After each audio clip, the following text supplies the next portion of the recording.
بہت چوٹی کے عالم تھے، اور اس سے جب خدا تعالیٰ نے ایک نیکی کی توفیق دی تو پھر اگلا سلسلہ تو پھر بہت آسان تر ہوتا چلا گیا۔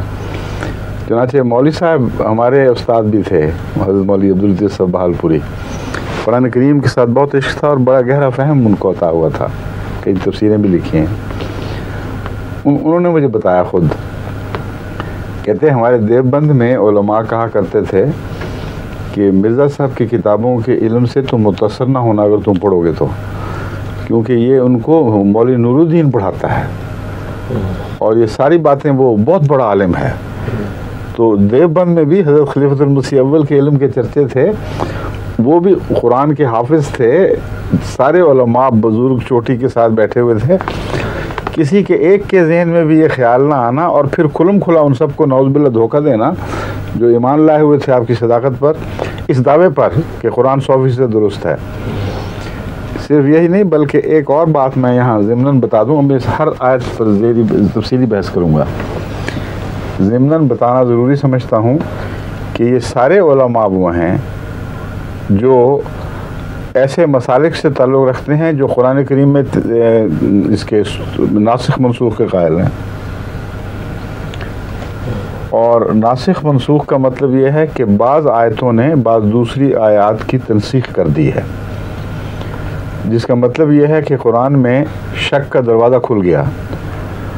اور آیتوں کی ترمیم اور تحریف جو الگ معاملہ رہا، قرآن کریم کی طرف ہی تحریف اور تبدیلی منسوب کر رہے ہیں۔ اور پھر لطف کی بات یہ ہے کہ مختلف علماء کی رائے میں مختلف آیتیں ہیں، چنانچہ زیادہ سے اب تک تاریخ سے ثابت ہے، جو ان علوم سے تعلق رکھنے والی تاریخ ہے وہ مراد ہے میری، کہ 500 آیات تک مختلف مسلمان علماء نے مختلف وقتوں میں ناسخ منسوخ کے تابع لا کر ان پر شک کا سایہ ڈال دیا کہ یہ اس نے نسخ کر دیا، اس کو دوسری آیت منسوخ ہو گئی۔ اور پھر آپس میں بحث جب چلی تو بعضوں نے کم بیان کی، بعضوں نے اور کم بیان کی، یہ بحث چل پڑی کہ کون سی واقعتاً ناسخ ہے، کون سی واقعتاً منسوخ ہے، کون سی نہیں ہے، جس کے نتیجے میں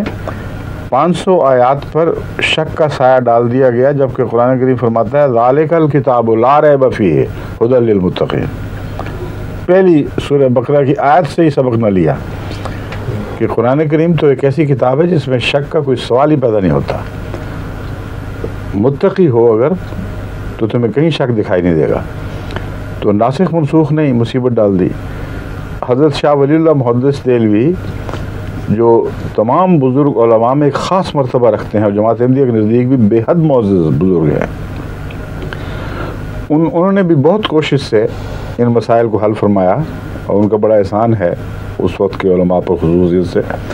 لیکن 5 آیات ان کی سمجھ میں بھی نہ آئیں اور کہا کہ یہ 5 آیات تو صاف نظر آتا ہے کہ تضاد ہے، اس لیے یہ ناسخ و منسوخ۔ یہ چونکہ مسئلہ یہی زیر بحث آ رہا ہے، اس لیے اس بات کو میں خوب کھول دینا چاہتا ہوں کہ تضاد سے بات نکلی ہے، قرآن کریم پر تحریف کا حملہ کیا جاتا ہے قرآن ہی کے ذریعے، اور بنیاد یہ بنائی جاتی ہے کہ قرآن میں نعوذ باللہ من ذالک تضاد ہے، ہر کوشش کر دیکھی وہ تضاد دور نہ ہوا، جس کا مطلب ہے کہ 2 حملے ہوئے ہیں بس بیک وقت اور بڑے شدید۔ قرآن کریم تو فرماتا ہے کہ ایسی کتاب ہے جس میں کوئی تضاد کا سوال ہی نہیں، اور جب تک تضاد تسلیم نہ کریں اس وقت تک ناسخ منسوخ کا جھگڑا نہیں چل سکتا۔ اور ضمناً آگے وہ اعتراض بھی آئیں گے جہاں حضرت مسیح موعود علیہ السلام کی باتوں میں تضاد کہہ کر اس آیت قرآنی سے فائدہ اٹھاتے ہیں کہ کوئی تضاد نہیں ہو سکتا خدا کے کلام میں، لوکانہ میں نندگار، ہاں لوکانہ میں اندر ہے، وہ جب آئے گی بحث کریں گے۔ تو یہ نہیں سوچتے، دماغ جاتا ہی نہیں اس طرف کہ ہم نے جو ناسخ منسوخ کا جھگڑا شروع کیا وہ تو بات ہی تضاد پر ہوئی ہے۔ ناسخ منسوخ سے مراد یہ ہے کہ علماء نے قرآن کریم کی بعض آیات کو بعض دوسری آیات کے مخالف سمجھا اور عقل کے گھوڑے دوڑائے لیکن کچھ سمجھ نہ آئی، اور بعض آیات کو اس لیے مخالف سمجھا کہ ایک جگہ تعلیم کچھ اور دکھائی دیتی ہے، ایک اور جگہ کچھ اور دکھائی دیتی ہے، اس لیے انہوں نے یہ خیال کیا کہ غالباً یہ آیت پہلے نازل ہو گئی تھی اور اللہ تعالیٰ کو بعد میں خیال آیا کہ یوں درست نہیں ہے، تو دوسری جگہ پھر ایک اور آیت نازل فرمائی اور کہا پہلی منسوخ، اور یہ بھی واضح نہ کیا کہ منسوخ کر دیے میں نے، بلکہ ایک شک میں مبتلا کر دیا امت کو۔ یہ اتنا بھیانک الزام ہے قرآن کریم کا، قرآن کریم پر، کہ یہ مولوی لگاتے ہیں، کوئی ہوش نہیں اور عوام کو نہیں بتاتے کہ ہم لوگ ہیں کیا، ہم قرآن کی کیا عزت کرتے ہیں۔ یہ حضرت مسیح موعود علیہ السلام تھے جن پر یہ اب تحریف کا الزام لگا رہے ہیں، جنہوں نے بانگ دوہل اعلان کیا کہ ایک بھی آیت قرآن کریم کی نہ ناسخ ہے نہ منسوخ ہے، ایک شوشہ بھی حضرت مسیح موعود علیہ السلام لکھتے ہیں نہ نسخ کرنے والا ہے نہ منسوخ ہے۔ یہ مکمل کتاب 100% اسی طرح ہے، اور جو قرآن کریم جماعت احمدیہ کی طرف سے شائع ہوتے ہیں ان میں وہی آیتیں درج ہیں، وہ اصل ہیں جو اس زمانے میں شائع ہو رہے تھے، اس میں بھی یہی صورت تھی، اور علماء کے چھپے ہوئے قرآن کریم بھی استعمال ہو رہے تھے۔ تو یہ اعتراض ہی اتنا پاگلوں والا ہے کہ حیرت ہوتی ہے۔ اصل میں پاگلوں والا بھی درست نہیں ہے کہنا، یہ ظالمانہ ہے۔ ان مولویوں کو پتہ ہے ان باتوں کا، اچھا بھلا جھوٹ بولتے ہیں، بہانے عذر تلاش کرتے ہیں، کسی طرف حملہ کر دیں۔ عامت الناس کو تو پتہ کوئی نہیں، انہوں نے تو نہ کتابیں اٹھا کے دیکھی، نہ ان کے ترجمے پڑھے، نہ ان کے بعد کے ایڈیشن دیکھے۔ حالانکہ اگر یہ دوسرے ایڈیشنز کا یہ مطالعہ کر لیتے یا انہی آیات کو انہی کتب میں دوسری جگہ دیکھ لیتے تو پتہ چلتا کہ کوئی تحریف نہیں ہے، یہ کاتب کی غلطی ہے یا یادداشت کی غلطی بھی ہو سکتی ہے۔ اب مجھے یاد ہے میں نے بارہا قرآن کریم کے حوالے اپنے استدلال میں دیے ہیں، ذہن میں مضمون رہتا ہے، وہ مضمون لازماً وہی نکلتا ہے، لیکن پڑھنے میں بعض دفعہ زیر زبر کی یا کوئی ایک لفظ کی غلطی ہو جاتی ہے۔ آج کل کا زمانہ اور ہے،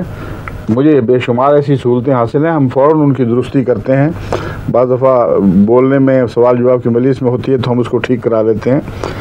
حضرت اقدس مسیح موعود علیہ السلام کی آغاز میں تو بالکل تنہا جنگ تھی، اور اتنا کام کا بوجھ تھا، اتنا زیادہ آپ مصروف تھے، اور اتنے مختلف محاذ کھول رکھے تھے اسلام کے حق میں کہ اس سلسلے میں اگر کوئی آیت مضمون درست یاد رہا ہو اور پڑھنے میں لفظی غلطی ہو گئی ہو تو یہ بھی ہرگز مواخذے کے لائق بات نہیں۔ اگر یہ غلطی ہونا گناہ ہوتا تو قرآن کریم میں پیچھے سے لقمہ دینے کا، آیت نماز میں پیچھے سے لقمہ دینے کا کیا مضمون جاری ہوا ہے؟ مولویوں کو یہ بھی بھول گیا ہے کہ وہ مسئلے ہم فقہ میں پڑھتے ہیں۔ قرآن کریم کی تلاوت کے وقت اگر امام غلطی کرتا ہے تو مقتدیوں کو یہ حکم نہیں کہ مار مار کے اس کا حلیہ بگاڑ دو، اس نے تحریف کر دی ہے۔ یہ حکم ہے کہ سبحان اللہ پڑھ کے یاد دلاؤ یا درستی کرو، لقمہ دو، اور یہ لقمے دیتے پھرتے ہیں ایک دوسرے کو۔ بعض لوگ تراویح کے وقت بار کتابیں لے کے بیٹھے ہوتے ہیں قرآن کریم، کہ ان کو یہ بھی اعتبار نہیں کہ ہمیں پوری طرح یاد ہوگا، اس لیے پھر وہاں سے باہر سے لقمے دیتے ہیں۔ یہ ساری تحریف چل رہی ہے۔ رسول اکرم صلی اللہ علیہ وسلم نے جو ذکر فرمایا، کتنے فطرت شناس رسول تھے، جانتے تھے صاحب سے ایسی باتیں ہو جاتی ہیں، اور پھر جس نے 100 سے زائد کتابیں لکھی ہوں اس میں 7 آیتیں نکال کے ناچ رہے ہیں، اور وہ آیتیں بھی انہی کتابوں میں دوسری جگہ درست درج ہو چکی ہیں، اور اگر کہیں نہیں ہوئی تو جماعت نے اپنے ایڈیشن میں ان کو درست کیا اور مسیح علیہ السلام کی تحریر نہیں بدلی، جس سے قطعی طور پر ثابت ہوتا ہے کہ استدلال پہ اس کا کوئی اثر نہیں تھا۔ یہ ہے پس منظر اس مضمون کا، جس کی روشنی میں اب میں آپ کے سامنے ایک اعتراض، ان کی زبان، ان کے لہجے مولویوں کے آپ کے سامنے رکھتا ہوں، اور پھر اس پر گفتگو کروں گا۔